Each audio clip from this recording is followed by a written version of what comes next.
Good evening everyone. UP NEET state quota round 1 के results announce हो गए हैं और आप परेशान हैं एडमिशन प्रोसेस के लिए। तो इस वीडियो का पर्पस है आपको एडमिशन प्रोसेस के बारे में कंप्लीटली इन्फॉर्म करना, एक एक छोटी छोटी डिटेल बताना, क्योंकि अलॉटमेंट होते ही मेरे पास में कॉल्स पे कॉल्स आना चालू हो जाते हैं जो कि हैंडल करना मैन पावर के हिसाब से पॉसिबल नहीं होता है।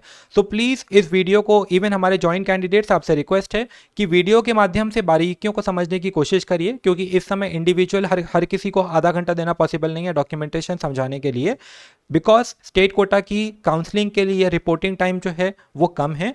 यहाँ पे आपको समझ में अगर कुछ भी नहीं आ रहा तो मैसेज करिए, आपको क्वेरीज का रिप्लाई रात में 2 बजे तक तो एटलीस्ट मैं जाग रहा हूँ, आपको क्वेरीज का आपके रिप्लाई मिल जाएगा। बट अगर वीडियोस को ध्यान से सुन लेंगे तो आपको एडमिशन प्रोसेस के बारे में एक एक चीज़, अपग्रेडेशन के बारे में, सारे प्रोसेस के बारे में क्लियर हो जाएगी। तो स्टार्ट करते हैं। सबसे पहले अगर आपको कॉलेज अलॉट हुआ है तो यूपी में प्लानिंग के तहत आपको सीट सिक्योर करना इंपॉर्टेंट है, क्योंकि स्टेट कोटा की सीट इजीली आपको मिल जा रही है और आगे आपको ऑल इंडिया कोटा में स्टेबिलिटी के लिए प्रॉब्लम नहीं होगी। आप स्टेट कोटा में कहीं पे भी आपको सीट मिली है, अनलेस आप एकदम श्योर हैं कि आपको ऑल इंडिया कोटा में एक सीट मिल जाएगी और आपको वहीं पे ज्वाइन करना है, तो आप सीट को ज्वाइन करेंगे। दूसरा पॉइंट, आपको सीट के लिए ज्वाइन करना है तो डॉक्यूमेंटेशन कैसे चाहिए और अपग्रेड करना है या फिर नहीं करना है। तो सभी बच्चों को अपग्रेड करना होगा, क्योंकि अपग्रेड का at the same time meaning होता है कि आपका जो कॉलेज है वो लॉक नहीं है, यानी कि आपको कभी भी अगर मन करता है ऑल इंडिया कोटा की काउंसलिंग में शिफ्ट होने का, जैसे कि अभी आप में से बहुत लोग जब कॉलेज को देखने जाएंगे तो मे बी आप डिससेटिस्फाइड हो और आपका थोड़ा सा माइंड जो है ऑल इंडिया कोटा की तरफ डाइवर्ट हो जाए, ऐसे लोग जो अभी स्टेट कोटा को प्रेफर कर रहे हैं। ठीक है, तो आपको कॉलेज को हमेशा अपग्रेड के लिए डालना है। अपग्रेड के लिए आप कॉलेज में बोल दीजिए कि आप अपग्रेड के लिए डालना चाहते हैं, किसी तरीके का फॉर्म वगैरह कुछ नहीं भरेगा, आपको डायरेक्ट सेकंड राउंड में चॉइस फिलिंग करनी होगी, इसके अलावा आपको कुछ भी नहीं करना है।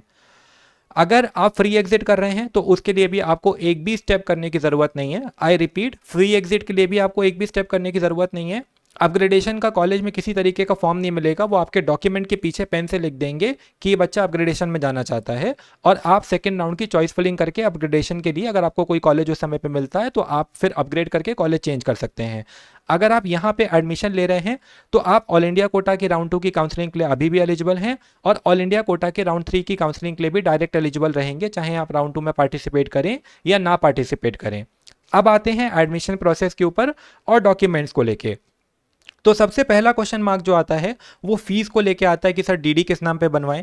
काफ़ी पेरेंट्स तो हमसे कॉलेज अलॉट होने से पहले ही पूछने लग गए कि सर डीडी किस नाम पे बनवाएं। तो देखिए, पैनिक में ना चीज़ें खराब होती हैं, आपको चीज़ों को थोड़ा सा समझदारी से लेना होगा, पेशेंस से लेना होगा, क्योंकि ये एडमिशन प्रोसेस है जिसके लिए टाइम कम है और यहाँ पे पैनिक स्टेट ऑफ माइंड से आप काम नहीं कर पाएंगे। आपको सिंपल सी चीज़ करनी है। यूपी की जो एडमिशन व्यवस्था है वो बहुत ही लचर और ख़राब है। मात्र 30-40 कॉलेज होने के बावजूद भी जो डीजीएमई है, जो काउंसलिंग कराता है, वो एडमिशन प्रोसेस को सही तरीके से रेगुलेट नहीं करता है। एडमिशन प्रोसेस पूरी तरीके से कॉलेज पे डिपेंडेंट है, कॉलेज के प्रिंसिपल के ऊपर और कॉलेज के नोडल ऑफिसर के ऊपर डिपेंड करता है। बट स्टिल प्रोसेस जो है ऑलमोस्ट सब जगह पे 100% सेम है। प्रॉब्लम कहाँ पे आती है? जो पुराने मेडिकल कॉलेजेस हैं, चाहे केजीएमसी हो गया, आरएमएल हो गया, उनकी वेबसाइट्स, और नए की तो अभी वेबसाइट एक्टिव ही नहीं है, कहीं पे भी लिस्ट ऑफ डॉक्यूमेंट्स, मुश्किल से 5-7 कॉलेजेस की वेबसाइट पे लिस्ट ऑफ डॉक्यूमेंट्स अवेलेबल है, बाकी कहीं पे भी लिस्ट ऑफ डॉक्यूमेंट अवेलेबल नहीं है। तो आपको इस स्थिति में क्या करना है, कौन से स्टैंडर्ड डॉक्यूमेंट्स है जो कि आपको प्रिपेयर करने हैं, गैप सर्टिफिकेट वगैरह, उसके बारे में यहाँ पे मैं आपको पूरी तरीके से बताना चाहूँगा। सबसे पहले तो आपको जो कॉलेज अलॉट हुआ है उसकी वेबसाइट आपको नेट पे सर्च करना है। जैसे कि मान के चलिए कि आपको फतेहपुर मेडिकल कॉलेज अलॉट हुआ है। अब यहाँ पे मैंने फतेहपुर मेडिकल कॉलेज का एग्जांपल इसलिए लिया है क्योंकि उनकी वेबसाइट पे डॉक्यूमेंट जो है अवेलेबल हैं। आप सिंपली नेट पे गूगल पे सर्च करिए फतेहपुर मेडिकल कॉलेज, उसकी लिंक पे क्लिक करिए, उसकी वेबसाइट यहाँ पे खुल जाएगी। वहाँ पे जाके टैब्स में एक्सप्लोर करिए। अब यहाँ पे आप एकेडमिक्स में जैसे यहाँ पे देखिएंगे जाके आप, तो सारा कुछ यहाँ पे डिटेल्स जो हैं आपको पड़ी हुई मिल जाएंगी। इसके अलावा 1-2 सेक्शन में आप और देखेंगे जाके, अबाउट अस, होम, अभी मुझे याद भी नहीं आ रहा है कि मैंने कहाँ से देखा था। ठीक है, यहाँ पे आप नीचे जाएंगे तो आप देखेंगे वेबसाइट पे आ रहा है important notice admission NEET UG 2024, और इस तरीके से आपका जो आपकी सारी फीस की डिटेल्स हैं वो खुल के आ जाएंगी। बट सभी मेडिकल कॉलेज की वेबसाइट एक्टिव नहीं है, तो आपको परेशान नहीं होना है इस चीज़ को लेके, मैं एक एक करके बता रहा हूँ, ध्यान से सुनिए। तो फतेहपुर मेडिकल कॉलेज का तो इस तरीके से पड़ा हुआ है, आप जाके देख लेंगे।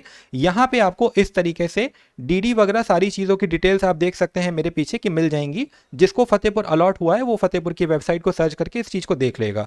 ठीक है, यहाँ पे आपको डीडी की डिटेल्स, कितनी फीस है, किस फॉर्म में आपका पेमेंट जमा होगा, क्या क्या पेमेंट ऑप्शंस होंगे आपके पास में, वहाँ के नोडल ऑफिसर का नंबर, सारा कुछ यहाँ पे मेंशन्ड होगा।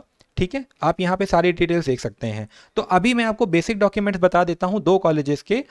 ऑलमोस्ट जो डॉक्यूमेंट्स से सेम होंगे, आपसे आउट ऑफ द वर्ल्ड कुछ भी नहीं मांग लिया जाएगा जो कि आपके पास में ना प्रेजेंट हो।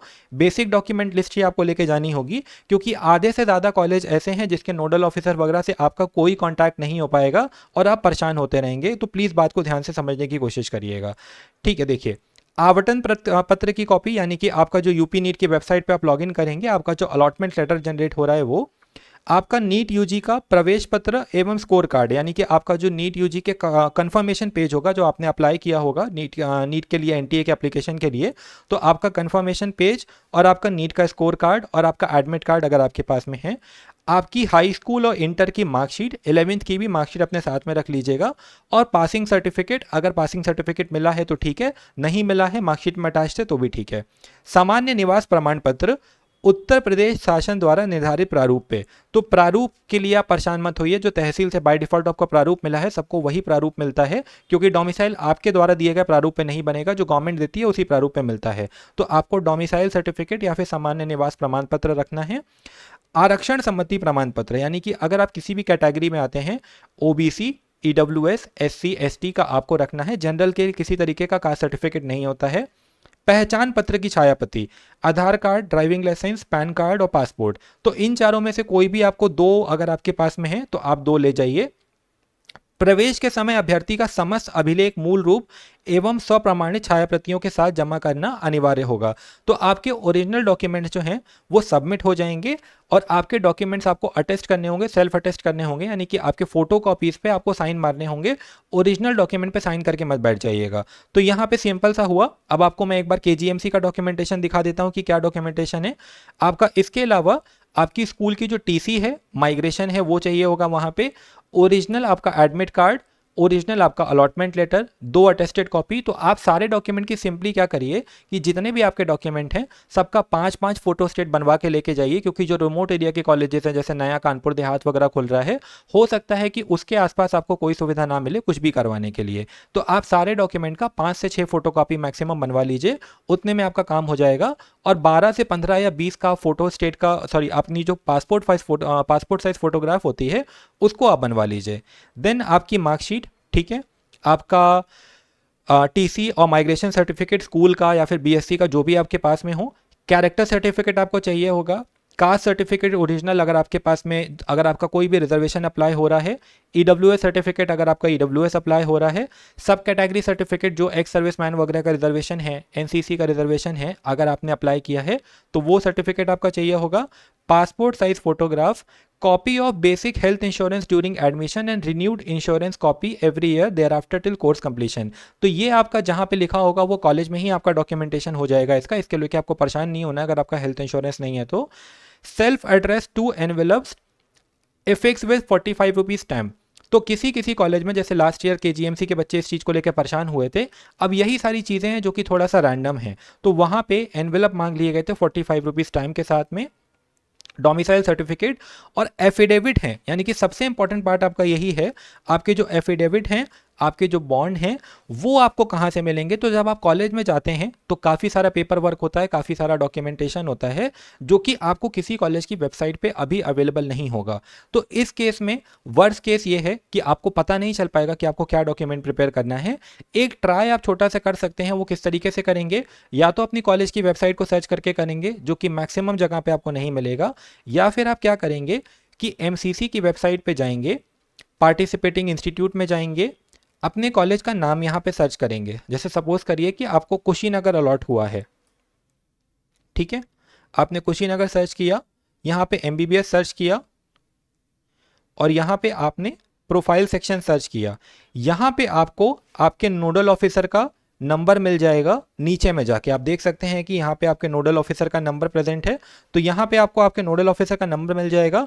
एमसीसी की वेबसाइट पे इस तरीके से कभी भी आप ऑल इंडिया कोटा में एडमिशन लेने जा रहे हैं कहीं भी, आपको सारे कॉलेज के नोडल ऑफिसर्स का नंबर मिल जाएगा। अब दो पॉसिबिलिटी हैं कि नोडल ऑफिसर आपका फ़ोन उठा सकते हैं, नोडल ऑफिसर आपका फ़ोन नहीं उठा सकते हैं। बहुत बार उनको फ़ोन मत करिएगा, क्योंकि यूपी में 85 बच्चों को कॉलेज अलॉट हुआ है और एक सिंगल आदमी कोई भी होगा वो परेशान हो जाएगा अगर उसको सारे लोग एक साथ फ़ोन करेंगे। एक बार दो बार कॉल करिए, अगर कॉल नहीं रिसीव हो रहा है व्हाट्सएप पे मैसेज करके छोड़ दीजिए कि sir I want to come for admission, please provide me documentation process if it is present with you. Worst के सिनेरियो अब क्या हुआ कि आपको वो भी डॉक्यूमेंटेशन प्रोसेस नहीं दे रहे हैं, आपके जो नोडल ऑफिसर हैं वो भी आपको डॉक्यूमेंटेशन प्रोसेस नहीं दे रहे हैं। तो जो भी स्टैंडर्ड सेट ऑफ डॉक्यूमेंट हैं, स्टैंडर्ड सेट ऑफ डॉक्यूमेंट क्या हुआ, आपका डोमिसाइल सर्टिफिकेट, आपके कास्ट सर्टिफिकेट या ईडब्ल्यूएस सर्टिफिकेट, आपका कैरेक्टर सर्टिफिकेट, आपका 10th 11th 12th का मार्कशीट, ओरिजिनल फोटो स्टेट्स, ठीक है, सॉरी ओरिजिनल्स, देन आपके आईडी प्रूफ, आपका आधार वगैरह, ठीक है। आपका उसके बाद में क्या बचा, आइडेंटिटी प्रूफ हो गया। बैंक की आप चेकबुक जरूर लेके जाइएगा, बैंक की चेकबुक और पासबुक आप जरूर लेके जाइएगा अपने साथ में। ये सारा जितना भी डॉक्यूमेंट हो गया, इसको आप अपने बेसिक डॉक्यूमेंट्स को जमा कर लीजिए, काउंट करके सेफली रख लीजिए। उसके बाद में जो बॉन्ड वगैरह का काम है वो आपको मोस्ट प्रोबेबली, यूपी में इतनी लचर व्यवस्था है कि आप जब कॉलेज जाएंगे, दो पॉसिबिलिटीज़ यहाँ पे हो सकती हैं कि लास्ट ईयर जैसे क्या हुआ था, लास्ट ईयर पिछले से पिछले साल कॉलेज वाले क्या करते हैं कि जितने भी बॉन्ड और स्टैम्प पेपर्स होते हैं उसकी फ़ोटो स्टेट वो पहले ही बनवा के रख लेते हैं। कॉलेज में ही वो वहाँ पे वकील वगैरह बुला लेते हैं कचहरी से, और आपसे कुछ 2000 3000 5000 रुपये, हर कॉलेज में अलग अलग होगा, वो पैसे आपसे लेके आपको वहाँ पे सारे डॉक्यूमेंट्स की फ़ोटोकॉपी जो है, स्टैम्प पेपर्स वगैरह की, एफिडेविट्स की प्रोवाइड कर देंगे। आपको वहाँ पे डिटेल्स फिल करना होगा, एडमिशन मिल जाएगा। दूसरा केस ये हो सकता है कि वो वहाँ पे बस आपको फॉर्मेट प्रोवाइड करेंगे, और फॉर्मेट प्रोवाइड करने के बाद में आपको वहाँ की लोकल तहसील से जाके बनवाना होगा। ऐसा ज़रूरी नहीं है कि आप यहीं से सारा कुछ बनवा के ले जाएं। अगर आपको फ़ीस पेमेंट के बारे में पता नहीं चल रहा है तो आप अपनी चेकबुक अपने पास में रखिए, या तो कैश अमाउंट 50-60 हज़ार रुपये के आसपास अपने पास में रखिए। आप जहाँ पे एडमिशन लेने जा रहे हैं वहाँ पे भी जाके डीडी बनवा सकते हैं, जब तक आपके कैंडिडेट का मेडिकल वगैरह होगा। 2 दिन का एडमिशन प्रोसेस का टाइम मिनिमम लगेगा, क्योंकि यूपी के कॉलेजेस में मेडिकल प्रोसेस होती है। मेडिकल प्रोसेस में आपका मेडिकल एग्जामिनेशन होगा जो कि कॉलेज में ही होगा। जैसे लास्ट ईयर एसएन आगरा वगैरह में, केजीएमसी वगैरह में सबसे पहले मेडिकल कराया जा रहा था, अब उसमें ऑलमोस्ट पूरा एक दिन बच्चों को लग जा रहा था मेडिकल एग्जामिनेशन में। अलग अलग डिपार्टमेंट में जाके बेसिक चेकअप होता है, जैसे ब्लड ग्रुप चेक हो गया आपका, जैसे आईज टेस्ट हो गया, कलर ब्लाइंडनेस टेस्ट हो गया, इस तरीके के कुछ बेसिक टेस्ट होते हैं। उसके बाद में कॉलेज में ही आपका मेडिकल सर्टिफिकेट बनता है। आपको health certificate oblique medical certificate बनवा के ले जाने की ज़रूरत नहीं है, ठीक है। तो इन वर्स्ट केस सिनेरियो, अगर आपको डॉक्यूमेंट के बारे में पता नहीं चल रहा है, आपसे कोई डॉक्यूमेंट मिस नहीं होगा। बेसिक से डॉक्यूमेंट्स, आपने जितने भी डॉक्यूमेंट्स अभी प्रिपेयर कर रखे हैं वो डॉक्यूमेंट्स लेके आप कॉलेज चले जाइए। आपको एडमिशन प्रोसेस के बारे में वहीं पे पता चल पाएगा, क्योंकि यूपी की एडमिशन व्यवस्था इतनी ख़राब है, और ये चीज़ आपको कॉलेज में जाने के बाद में सैडली रियलाइज़ होगी। तो इसमें वी आर ऑल्सो हेल्पलेस कि हमें नहीं पता है, क्योंकि कोई भी नोडल ऑफिसर फ़ोन नहीं उठाता है, वेबसाइट्स पे नहीं अवेलेबल है, तो हम आपको नहीं बता सकते हैं। एडमिशन के लिए वो लोग क्या करेंगे कि आप कॉलेज के कैंपस में जाएंगे, सिंपल 2-4 जगह वो A4 पेपर पे प्रिंट करके एक फ़ोटो चिपका के छोड़ देंगे, कोई भी वहाँ पे कॉपरेट नहीं करेगा। तो थोड़ा सा पेनफुल है admission process, and sadly you will have to bear with this. So this was all about the admission process of UP colleges, जिसको आपको इसी तरीके से फुलफिल करना होगा। थोड़ा सा पेनफुल होगा ये प्रोसेस, बट हाँ, आपकी छोटी मोटी चीज़ों की वजह से आपका एडमिशन कैंसिल नहीं होगा। बस समझदारी से काम करिए, बेसिक डॉक्यूमेंट्स अपने साथ में आप सारे रखिए, बॉन्ड वगैरह के एफिडेविट्स और जो भी नेसेसरी एफिडेविट्स होंगे वो आपको कॉलेज में ही जाके फॉर्मेट प्रोवाइड होगा। और फीस को लेकर चिंता मत करिए, फीस के कभी एक मोड नहीं होता है कि बस डीडी ही जमा होगा। अगर डीडी जमा हो रहा है तो वहाँ पर आप जाएंगे, जब तक आपका एक दिन डॉक्यूमेंटेशन वगैरह होगा तब तक आप बैंक से जाके, किसी भी बैंक से जाके, घंटे 1.5 घंटे का समय लगता है, आप डीडी बनवा सकते हैं। So thank you so much. I hope कि आपको एडमिशन प्रोसेस में कोई भी प्रॉब्लम अब नहीं रहेगा, और congratulations to all of you who have been allotted a college, and जिनको नहीं अलॉट हुआ है फर्दर काउंसलिंग में पार्टिसिपेट करिए अगर आप सेफ रैंक में हैं, और अगर आप सेफ रैंक में नहीं है, आपका जो भी प्लान भी है उसको एग्जीक्यूट करने के लिए तैयार रहिए। Thank you so much.